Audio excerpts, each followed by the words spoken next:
Dalam video ni kita akan lihat berkenaan dengan satu soalan yang berkaitan dengan troli dan juga takal.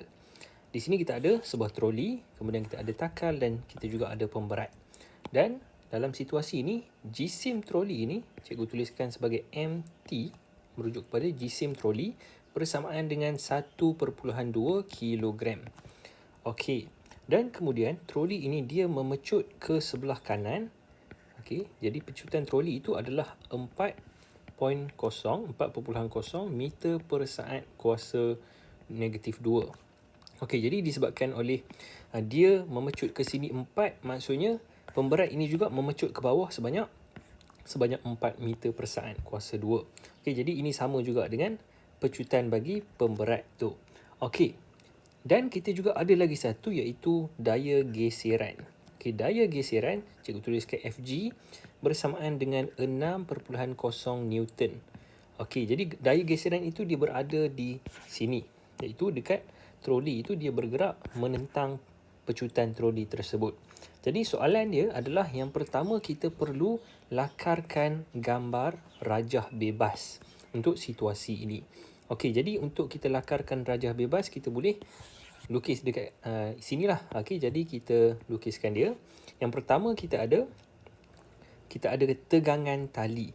Okey, disebabkan tali ini dia tegang, maka dia akan ada tegangan dia lah, okey, yang menarik troli ini. Jadi kita tuliskan tegangan dia sebagai T. Jadi kita lukis sini adalah T, dan kita juga ada daya geseran iaitu Fg. Okey, tapi itu bukan daya-daya yang ada saja, kita juga ada jisim bagi troli ini. Jadi disebabkan troli mempunyai jisim, maka dia akan ada berat dia lah iaitu W, dan bila kita ada W maka akan adalah satu daya tindak balas ataupun daya normal, kita tuliskan sebagai R. Jadi ini untuk troli. Kita dah ada semua daya untuk troli. Macam mana pula dengan pemberat? Baik, pemberat ini dia juga ada tegangan sebab kita ada tali dekat sini, jadi dia akan tariklah ke atas. Tegangan dia akan menghala ke atas lah. Okey, dan dia juga ada berat yang menghala ke bawah. Jadi ini adalah dia punya berat dia. Jadi ini adalah rajah bebas bagi situasi troli dan juga pemberat ini. Okey, jadi ini untuk soalan yang pertama. Soalan yang kedua adalah kita perlu bandingkan berat troli dengan tindak balas R. Okey, apa hubungan antara berat dan juga tindak balas? Okey. Jadi kalau kita lihat pada situasi ini, tidak ada daya selain daripada W dan R yang bertindak ke atas ataupun ke bawah terhadap troli ini. Okey, yang ini T dan juga B ini dia tidak memberi kesan lah sebab dia bukan yang bertindak ke atas troli. Okey, yang T dan B ini walaupun dia ke atas dan ke bawah tetapi dia bertindak kepada pemberat, bukan troli. Jadi hubungan dia adalah W bersamaan dengan R. Okey, kita tengok pula pada soalan yang seterusnya, iaitu hitungkan daya paduan yang bertindak ke atas troli. Jadi kita nak tahu berapa daya paduan yang bertindak ke atas troli. Kita tahu bahawa troli ini dia sedang memecut 4 meter per saat. Jadi bila dia memecut, maksudnya dia akan ada daya paduan dia. Jadi persoalannya adalah berapakah daya paduan tersebut? Okey, caranya mudah saja. Daya F bersamaan dengan ME.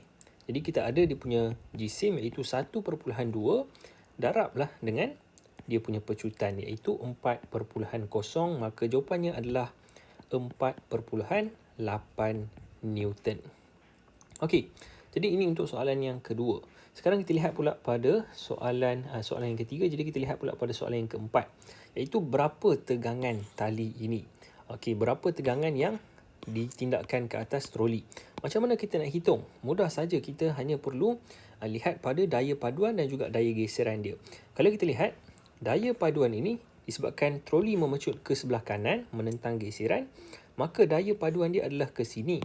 Okey, ke sebelah kanan. Jadi, daya paduan sama juga dengan yang tarik ke kanan iaitu T tolak dengan Fg. Kenapa tolak? Sebab dia bertentangan arah. Jadi kita akan dapat T tolak dengan Fg. Okey, jadi kita boleh gantikan saja 4.8 iaitu F daya paduan yang kita dapat ini. Kemudian sama dengan T, okay, sama dengan T tolak dengan Fg. Jadi Fg telah diberikan iaitu 6 Newton. Maka kita akan dapat T bersamaan dengan 6 tambah dengan 4.8 iaitu bersamaan dengan 10.8 Newton. Okey, jadi ini adalah tegangan tali. Soalan yang seterusnya adalah berapa jisim pemberat ini? Okey, berapa jisim pemberat ini? Kita nak tahu berapa M bagi pemberat ini. Okey, yang ini yang biasanya sukar sedikit lah. Tapi dia sebenarnya boleh saja untuk kita selesaikan dia. Iaitu yang pertama, kita dah tahu nilai T ni. Disebabkan T tarik ke sini, maka dia akan ada tindak balas lah dekat kawasan ini, iaitu T yang sama. Okey, dia mesti tegangan yang sama. Maka T dekat sini adalah 10.8. Okey, jadi sini adalah 10.8 yang kita dah dapat tadi. Jadi cikgu boleh lukiskan terlebih dahulu situasi dia. Ini kita ada pemberat, dia 10.8 Newton ke atas, dan dia ada berat dia iaitu M darab dengan G. Okey, ini adalah berat dia tadi. Dan kita tahu bahawa pemberat ini juga memecut sebanyak 4 meter per saat kuasa negatif 2. Sebab troli pecut 4, maka yang ini pun dia akan pecut ke bawah jugalah. Okey, sebab troli bergerak ke kanan, maka pemberat dia kena gerak ke bawah lah, tak bolehlah nak gerak ke atas. Jadi bila dia bergerak ke bawah, maksudnya daya paduan bagi pemberat ini, cikgu tuliskan sebagai FB, ini adalah daya paduan bagi pemberat, dia mesti sama dengan, okey, disebabkan dia bertindak ke bawah, maka dia adalah berat tolak dengan tegangan. Jadi berat dia iaitu mg tolakkan dengan tegangan dia iaitu 10.8 yang kita dah dapat tadi. Sekarang macam mana pula dengan FB? FB adalah daya paduan, maka daya paduan adalah M darab dengan A. Jadi M darab dengan pecutan troli tersebut iaitu 4 meter per saat. Okey, jadi kita gantikan saja 4. Okey, cikgu letakkan dekat depan. Jadi kita boleh selesaikan persoalan ini. G kita boleh gantikan dengan nilai 9.81. Kita gunakan nilai G sebagai 9.81 meter per saat kuasa 2. Okey, jadi kita gantikan dia 9.81 M. Maka kita boleh selesaikan sahaja persamaan ini. Kita akan dapat 9.81 M tolak dengan 4M sama dengan 10.8. Okey, jadi apa yang cikgu buat adalah yang ni pindahkan ke sana, 4 pindahkan ke sini. Jadi kita akan dapat 9.81 tolak 4 sama dengan 10.8.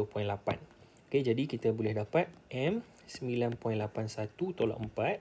Kita faktorkan M keluar sama dengan 10.8. Maka kita akan dapat, ini berapa ni? Kita akan dapat 9 tolak dengan 4. Okey, jadi kita akan dapat 5.81 sama juga dengan 10.8. Maka M bersamaan dengan 10.8 bahagi dengan 5.81. Jadi jawapannya adalah 1.86 kilogram. Jadi ini adalah jisim bagi pemberat tersebut. Okey, jadi setakat itu sajalah untuk video ni. Kalau anda nak lihat pada soalan dia, boleh rujuk kepada buku teks pada muka surat yang ke-12. Okey, dalam buku teks tingkatan 5. Jadi setakat itu saja untuk video ni. Kita jumpa lagi untuk video yang seterusnya.